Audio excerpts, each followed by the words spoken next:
Everybody on the internet, are you back for some more Gktech goodness? H to the X to the L, yeah. Today is the day we run through a straightforward but oh so goddamn important rear arm to finish off this IS300, 200, and Altezza with our Gktech rear tow arms. And like we mentioned in our other IS videos, we've been busy tackling this rear end on the recently acquired Gktech IS that has blessed our workshop, telling the Nissans that have been historically stored there stories from across the sea in Toyo Lexus land. The chassis swapped stories about throwing rods and being naturally underpowered from the factory, but we can get into those debates and campfire stories another time. Now, no one, including myself, likes the rear end feeling like a sack of potatoes, which is why, thankfully, we have these rear tow arms and all of their God-given adjustment that you can see. If you need more information, the assembly guide, or even FAQ on potatoes, and even these tow arms, I implore you to check out our product page for said tow arms that you could see hovering in thin air on your screen.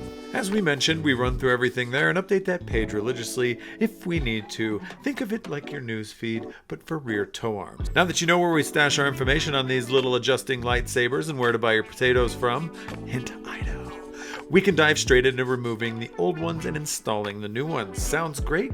Good. First step is to find where the tow arms are, and if you're new to cars and don't know where that is, for God's sake, go back to scrolling, crying, and eating lab-grown meat. But for those of you that have somewhat of a clue, these are what they look like. The ones you can see us seemingly panning over, despising the lack of adjustability right here. These rods are the things you want to change out. Now, the first and easy step is to simply remove the wiring that is conveniently clipped onto said OEM arm. Now go ahead and head inwards, and if you're wondering why there are two nuts, it's because the inside most nut is an eccentric washer that is used to adjust the toe, so when you go and get an alignment and adjust the toe, this is the nut that they're turning. The outside nut is what locks it down. For now though, you just need to go ahead and loosen and remove that outside nut, get that out of the way, then slide the eccentric washer off the end of the bolt and out of the way also. Leave that there for now and go to the outside of the arm, loosen and remove the nut on the bottom of the ball joint, then wind that off, leaving the nut on the end for now. A little bit of an inside pro tip here, we left the nut on so we could use the same size socket, which you can hopefully give a nice and subtle, lovely baby tap, and this should unseat the shank without damaging the thread or nut or anything. Now that it's unseated, wind that nut off said thread and push that on up.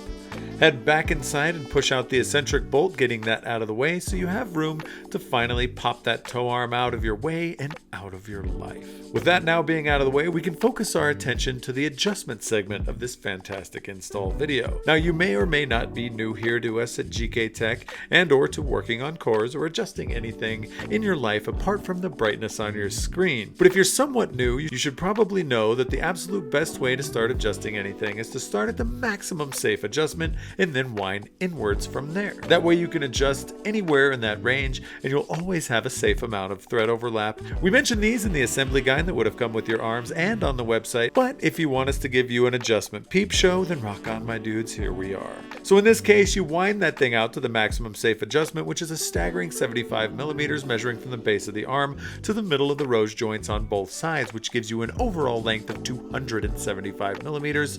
Then if you were to wind that sucker inwards from there, it would measure in at an adorable 56 millimeters, measuring again from the base of the arm to the middle of the rose joint, which gives you 237 millimeters as the total OEM length. From here, if you wanted to go shorter, obviously you can if you swing that way. Hey, no judgment here. But we only need the OEM length for now, so head back to the tofu wagon. Now first things first, please don't ignore the stickers we put on these parts as we put them there for a goddamn reason. Because people conveniently completely ignore them and wing it, and then complain why it doesn't work. In this case, yes, it is muy importante that the taper is seated in the knuckle first. Anyway, read and acknowledge the sticker that is on said shank, then rip that ish off. Go ahead and drop the shank into the knuckle, and the next step is to throw the washer up and the nut onto the bottom of said shank, zapping that down, and then most importantly, you want to tighten and torque that to the specs shown right here on the screen. This, my dudes, is us seating the taper first before doing anything else. Again, muy importante, mi amigo. Next step is to slide the supplied taper shim over the top in the orientation you can see on the screen, then slide said arm over the top of said shank, then the washer, and lastly the nut on top to seal that deal. Leave it all loose for now, as it'll make your life on the inside of this arm a little bit easier. Go ahead and throw the inserts into said bearing and throw them up into the subframe.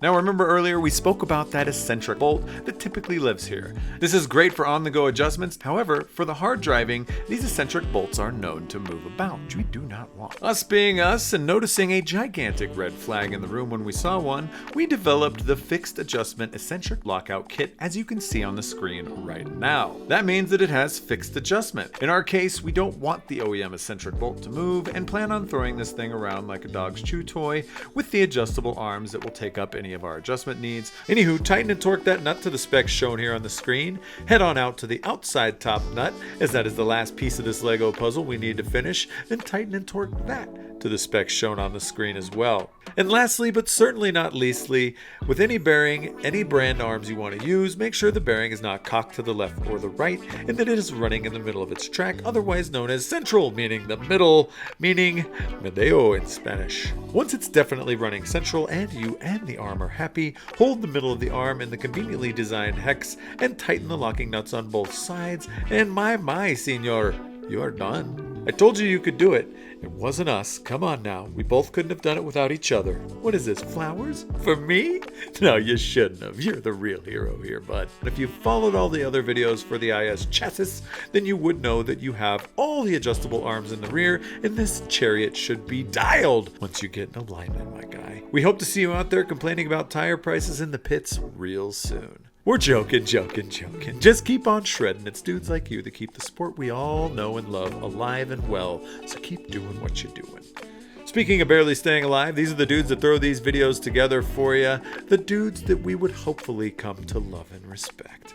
And if you don't know what you're doing, that's fine. We've all been there. Reach out to a professional and they can install these and hopefully get a giggle out of the video at some point. If not, they're probably miserable and hate their jobs and lives, and you need to get a new mechanic anyway at that point. But if not, reach out to us and we can help out the best as we can with words on a screen. This has been Officer Dan, the Johnny Caps, and DK with another Gktech How To. We'll catch you on the flip side. Peace.